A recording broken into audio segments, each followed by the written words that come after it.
वर्तमान में संपूर्ण विश्व समुदाय में अपने खौफ का मंजर दिखाकर भारत में धीरे धीरे से अपनी पकड़ बनाते जा रहे कोरोना वायरस के ऊपर आज हमारे साथ अंकित शर्मा मौजूद हैं। अंकित शर्मा के बारे में मैं आपको बता दूं कि ये युवा पत्रकार के रूप में उभरे हुए हैं और वर्तमान में माखनलाल पत्रकारिता विश्वविद्यालय में अपनी पढ़ाई कर रहे हैं।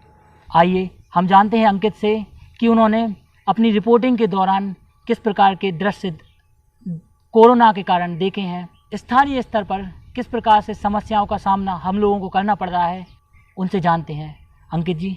वास्तव में सौरभ जी, आज आप बेहद ही संवेदनशील विषय पर चर्चा की है कि कोरोना एक ऐसी महामारी के ऊपर देश ही नहीं पूरी दुनिया पर आया है जिसका अभी तक किसी ने वैक्सीन नहीं बना पाया है, जिससे उभरने के लिए लोग अभी तक अपनी मानसिक स्थिति तैयार नहीं कर पाए। जिस प्रकार से कोरोना ने शहर के साथ साथ गांवों में भी अब अपनी पैठ बनाना शुरू कर दी, वो बहुत ही ज़्यादा चिंता का विषय है।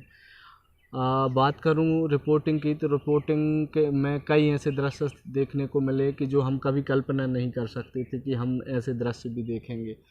हम अपने पूर्वजों से, अपने बड़े बुजुर्गों से सुनते आ रहे थे कि लोगों को खाने के लिए इतना संघर्ष करना पड़ता था। आज वो दृश्य हम सामने देख रहे हैं।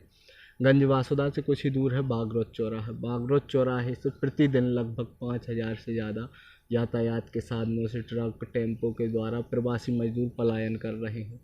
उनके दृश्य को आप देखोगे तो वास्तव में आपकी रूह कांप जाएगी। कहाँ 2-2 साल के बच्चे, 3-3 साल के बच्चे जिनके पैर सूजे हुए हैं, जो चल नहीं सकते, जो बच्चे कभी अपनी माँ की गोद में से उतर कर 2 कदम नहीं चले थे, वो आज 2000 किलोमीटर की यात्रा कर रहे हैं। तो ये दृश्य काफ़ी हृदय विदारक भी हैं, लेकिन ऐसा नहीं है कि हम लोग इन भावनाओं में बह के इस महामारी और इस युद्ध से जीत ना पाए। जिस प्रकार से हम देख रहे हैं कि प्रधानमंत्री मोदी लगातार, जिन्होंने 4 बार देश को संबोधित किया और अपनी सकारात्मक ऊर्जा से हर बार देश के युवाओं को, देश के प्रवासी मजदूरों को, लोगों को इस संकट से जीतने की बात कर रहे हैं, तो हम एक दिन ज़रूर जीतेंगे। ये छोटी सी बात और पूछना चाहूँगा कि अभी वर्तमान में लॉकडाउन 4 के दौरान हमारे लिए जो छूटें मिली हैं, उसमें देखने में आ रहा है कि लोग हल्के में लेने लगे हैं उस महामारी को, जिससे बाद में थोड़ी ऐसी स्थिति हो सकती है निर्मित कि हमें और परेशानियों का सामना करना पड़े। तो एक पत्रकारिता से बिल्कुल इतर एक युवा होने के नाते आप जनता से क्या अपील करना चाहेंगे कि कोरोना से बचने के लिए हमें किस प्रकार से अपनी सोच को विकसित करना होगा, किस प्रकार से अपने लिए दृढ़ संकल्पित होना होगा?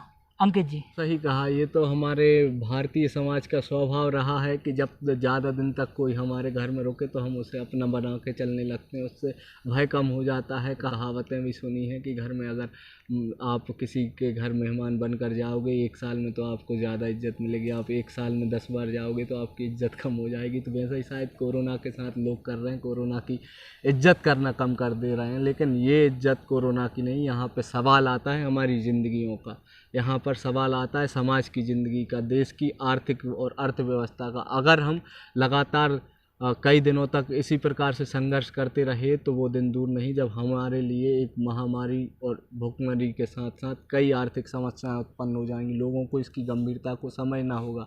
आज इस कोरोना से बचने के लिए सबसे यही उम्मीद की जा रही है कि लोग सामाजिक दूरी बनाकर रखें, लोग सोशल डिस्टेंसिंग का पालन करें, और हमें जिस प्रकार से हमने अपने व्यवहार में रख लिया कि हमें मोबाइल हमारे साथ में रखना है, तो वैसा ही व्यवहार हमें बनाना होगा कि हमें बगैर मास्क के, बगैर सैनिटाइज़र के कहीं नहीं जाना। और व्यवहार में एक और चीज़ लानी पड़ेगी कि हमें सामाजिक दूरी बनाकर रखनी पड़ेगी। अगर हम इन दोनों चीज़ों का पालन नहीं करेंगे तो यह संकट इतनी आसानी से हमारे बीच से नहीं जाएगा।